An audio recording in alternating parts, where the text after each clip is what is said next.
I spent 31 years in. The last two assignments I had, first were as special assistant to the highest ranking man in that military, the late Colin Powell, when he was General Colin Powell, and he was chairman of the U.S. Joint Chiefs of Staff. And then later, as a diplomat, I served him when he was Secretary of State as his chief of staff. So I've had experience in both the security world and the diplomatic world, though they overlap all the time. And I want to make a statement about Julian Assange. Julian Assange is a journalist, and WikiLeaks, his organization, was a journalist forum.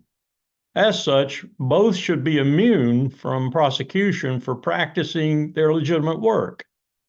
Otherwise, wrongly prosecute one journalist, and we make all journalists reluctant, even fearful, to do their work. And that work is absolutely critical for liberal democracy to survive. Thomas Jefferson once said, if he had a choice between newspapers and government, he would pick newspapers. That's as powerful a statement for journalism as I can imagine. Well, the U.S. government seems to be asserting that WikiLeaks and Julian's journalism was not legitimate because it compromised U.S. national security. That is propagandistic lying. I was in that world, remember, for a long time. And even those key entities responsible for U.S. national security during this time, and still some in service, have said, some grudgingly to be sure, that no national security interests were compromised, none whatsoever. No lives were lost, no state secrets were revealed. What Assange and WikiLeaks actually did with their journalism was embarrass the United States government, particularly the State Department and the Pentagon.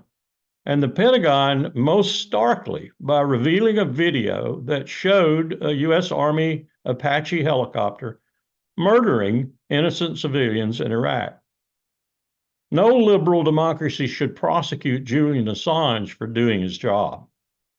And certainly not the United States under its draconian and well out of date Espionage Act, a relic of our less savory past.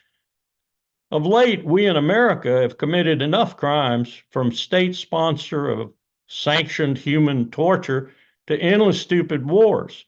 Let's not compound those crimes with yet another one. Julian Assange should be a free man.